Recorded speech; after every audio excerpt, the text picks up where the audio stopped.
نشر نوی برنامه خبری و تحلیلی رادیوی آزادی خوش آمدید. سلام بیننده عزیز. تازه ترین تحولات تاجیکستان و بیرون از آن رو همکاران ما از پراگ و دوشنبه پیشنهادی شما میکنند. نخست توجه کنید به سرخط خبرهای امروز 21 دکبر.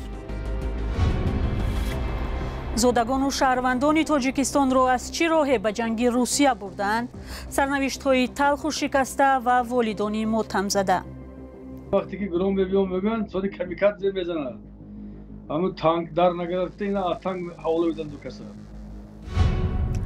کارخانه یک زمان معروف تاجیکستان که به ساختمان یک شهر اساس گذاشت حالی زوری دارد. کارگرانش کجا شدند؟ زباد فابریکه ها کار میکرد. اکنون همش کار نمیکند. خیلی که نیست. اکنون همش تکی میکل کرد. بچه ها برای وی همش مهاجرنده. و در قرقیزستان در بین زنان یک بیزنس نو رایج می شود. تولد با فرمایش و در عوض پول برای مشتاقان دیدار فرزند. میدونم که این طفل من نیست ولی مسئولیت حس میکنم. من باید این کودکان را احتیاط کنم زیرا من 12 سال از صبح تا شب کار کردم.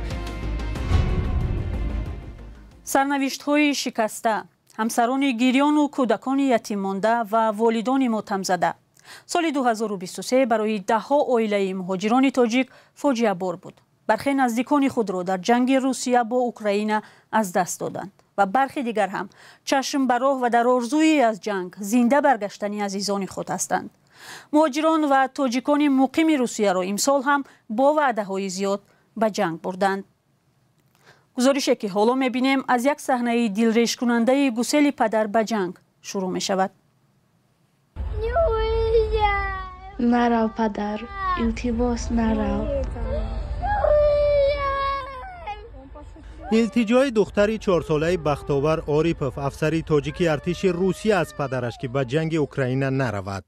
جنگی که روسیه را برای آن سخت محکوم میکنند.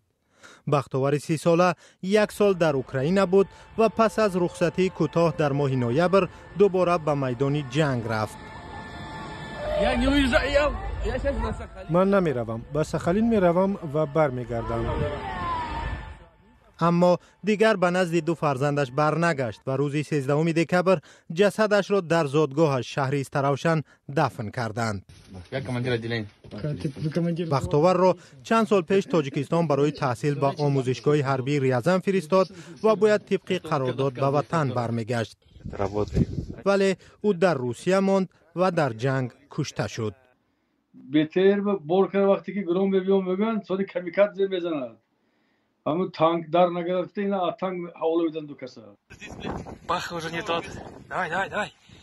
در جنگ روسیه علیه اوکراین که ماه فوریه سال 2022 آغاز شد، زادگان یا شهروندان تاجیکستان با شیوه‌های مختلف جلب شدند. گروه سربازان و افسران هستند که در ارتش روسیه خدمت می‌کردند. گروه دوم مهاجران کاری بودند که با وعده شهروندی و پول کلان به جنگ جلب شدند. زندانیان تاجیک از جمله گروه سوم بود که در شرایط نامعلوم به جنگ برده شدند. مقامات تاجیک 100 مورد جلب محبوسان به جنگ را تصدیق کردند. ذوالفقار محیدینوف ساکن 27 ساله حصار از جمله آن زندانیان بود که در جنگ کشته شد. او را ماه ینور امسال در حصار دفن کردند. برای قاچاق مواد مخدر زندانی شده بود. جلب مهاجران یادی به جنگ اوکراین با شیوه‌های مختلف از معرکه دیگری مقامات روسیه بود. برخی با فریب سند را امضا گذاشتند و برخی از ناچاری راضی شدند به جنگ بروند. شریف جان تیلازاده 32 ساله از جمله مهاجران عادی بود که برای رفتن به جنگ جلب شد ولی زمان آمادگی او را به جاسوسی متهم کردند. سازمان‌های حامی مهاجران میگویند امسال شکایت از جلب مجبوری مهاجران به جنگ در قیاس به سال پیش کمتر بود ولی با شیوه‌های دیگر این دعوت دوام داشت.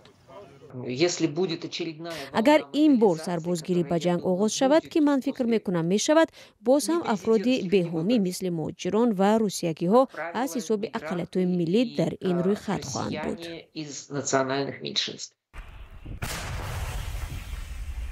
تعدادی دقیق زادگان یا شهروندان تاجیکستان که به جنگ اوکراین جلب شدند معلوم نیست. تنها اسمی بیشتر از 100 نفر آنها پس از فوت یا در اسارت در اوکراین رسانه‌ای شد.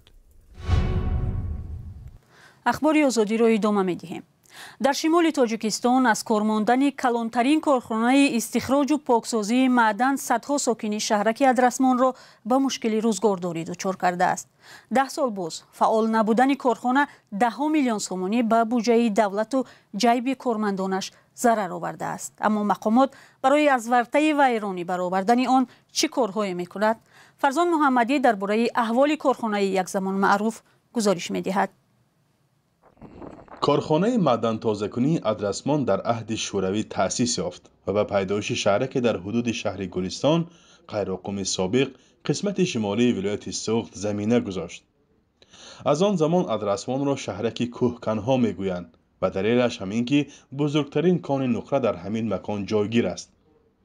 متل‌های گرانبها از جمله طلا و سرب در بغل کوه‌های قرمه و قرامزار همین منطقه نهفته‌اند. از سال 2006 تا سال 2013 کارخانه با شرکت‌های قزاقستانی کار می‌کرد. همگی اقتداری که با 100% نه 30-40% اقتدار کار می‌کردیم.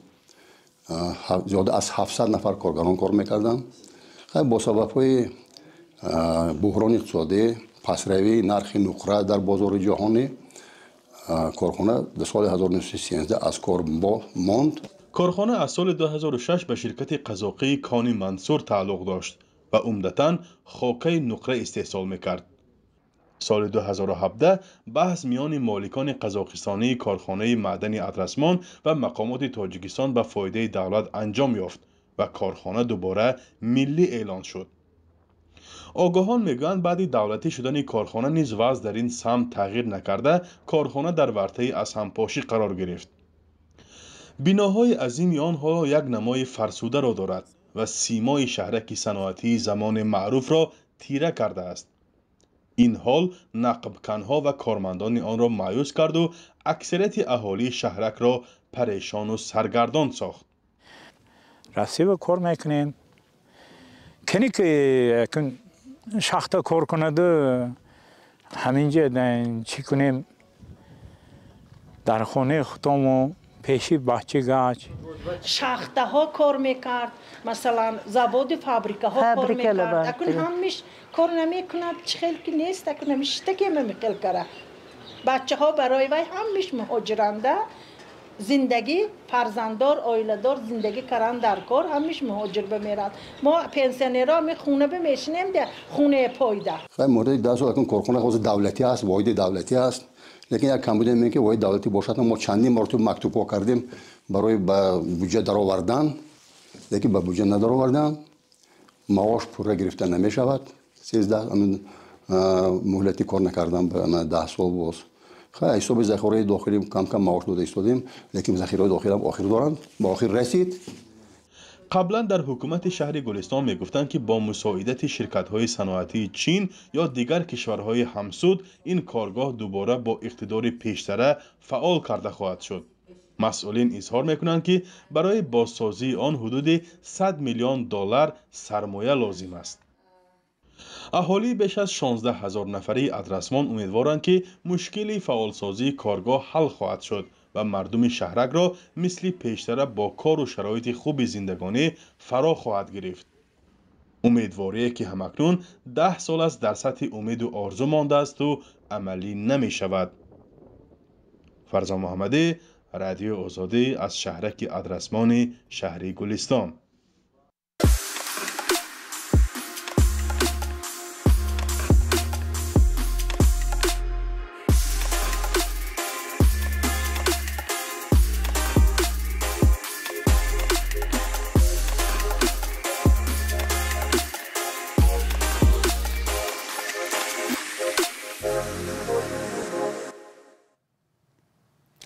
در برخی از کشورهای آسیای مرکزی زنان زیاد می شوند که آماده‌اند مادری سوراگاتی شوند، یعنی برای دیگران تولد کنند.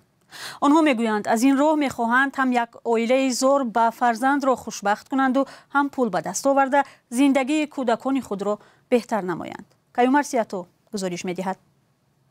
Я отношусь к этой работе очень ответственно. به نظیره 31 ساله از قرقیزستان پس از چند روزی عملیات بارداری خبر دادند که جنین در بطنش جای گرفته است. این عمل را او در یک بیمارخانه تبلیسی انجام داد. قرار است که بعد از 9 ماه دوگانیک تولد کند، اما نه برای خودش. این دو طفل را او به یک جفت بیزوریاد از چین می دهد. میدونم که چینی هستند. این روند مخفی صورت میگیرد، ولی با خواهش والدان و مادر سروگاتی بعد یک چند وقت ممکن است که با آنها در تماس و مکاتبه باشیم. اگر آنها بخواهند و با من تماس گیرند، من آماده‌ام همکاری کنم. نظیره از بیشکک به گرجستان آمد تا مادر سروگاتی شود. او به تنهایی مسئولیت تأمین 3 فرزند را بر دوش دارد. در قرقیزستان زمین خرید و قرضدار شد. در شبکه‌های اجتماعی چشمش به اعلان درباره مادر سروگاتی افتید و به این پیشنهاد راضی شد. نظیره امید دارد که برای تولد دوگانیک به او $20,000 می‌دهند. میدونی چی طور است؟ میدونم که این طفل من نیست، ولی مسئولیت حس میکنم. من باید این کودکان را احتیاط کنم، زیرا من 12 سال از صبح تا شب کار کردم، ولی به شرافت این کودکان من به فرزندان خودم کمک میرسونم. راستی گپ حالا یک احساس آمیخته دارم، ولی گفته میتونم که به این طفلانی که در بطن دارم عین حال احساس مادری ندارم. کوشش میکنم به این چیز مثل یک کار مناسبت نمایم که با اجرای آن من به آدمان خوشبختی میبخشم. مادر سروگاتی در گرجستان یک تجارتی رشد یافته است. اینجا برای این کار پول کلان میدهند. فرمایشگران خارجی ها هستند. به گفته کارشناسان رشد این خدمات در گرجستان به چند عامل وابسته است، از جمله نظام ساده دریافت ویزا و جنگ در اوکراین. اول مادران سروگاتی برای انجام این عمل به کیوف می رفتند. در گرجستان ما چند پیش کارو سر کردیم. اول در مسکو بودیم، ولی در روسیه خدمات مادر سروگاتی برای خارجیان را منع کردند.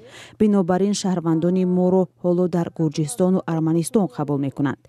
در بیشکک ما دفتر داریم. زنان طریق اعلانهای ما در اینستاگرام و تیک تاک می آیند. این کار شرط و محدودیت‌های خود را دارد. زن باید بالاتر از سن 20 باشد و حداقل یک فرزند داشته باشد. اکثر مادران سروگاتی به دلیل وضع بد مالی به این کار راضی می شوند. معمولا آنها زنانی فرزند دارند، جای زیست و درآمد خوب ندارند. آماری رسمی درباره کودکانی که از مادر سروگاتی تولد شدند در قرقیزستان نیست. سبب هم این است که تاریخ تولد کودک باید مخفی ماند و والدان بیولوژی هم باید در این باره لب نکشایند.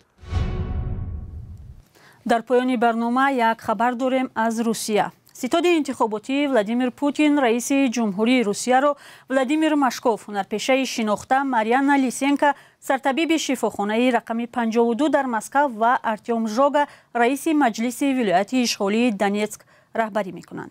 هر 3 نفر روز پنجشنبه 21 دکبر گفتند که خود ولادیمیر پوتین از آنها خواسته است که معرکه انتخاباتی او را رهبری کنند. ستاد از حالا کارش را در مسکو شروع کرده است و قرار است رهبران ستاد به منطقه های روسیه سفر کنند. در انتخابات گذشته ریاست جمهوری روسیه در سال 2018 ستاد انتخاباتی ولادیمیر پوتین را رهبری مرکز کودکان با استعداد، مدیر کارخانه ماشینسازی کاماز و رئیس اکادمیای علوم روسیه رهبری می‌کردند. ولادیمیر پوتین که بار پنجم است در انتخابات ریاست جمهوری شرکت می‌کند، باید برای ثبت نامزدیش در نه کمتر از 40 منطقه روسیه 300,000 امضا جمع آورد. رایدهی در انتخابات روزهای 15 تا 17 مارس سال 2024 صورت می‌گیرد. با سپاس از شما بیننده های عزیز، برنامه اخباری آزادی را به پایان میبریم. خبرهای بیشتر را میتوانید در وبسایتمان azadi.org دسترس نمایید.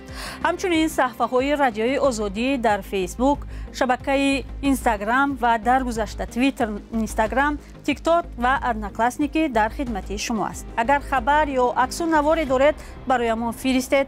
تا ملاقات های دیگر خود را احتیاط کنید و خدا نگهدارتان.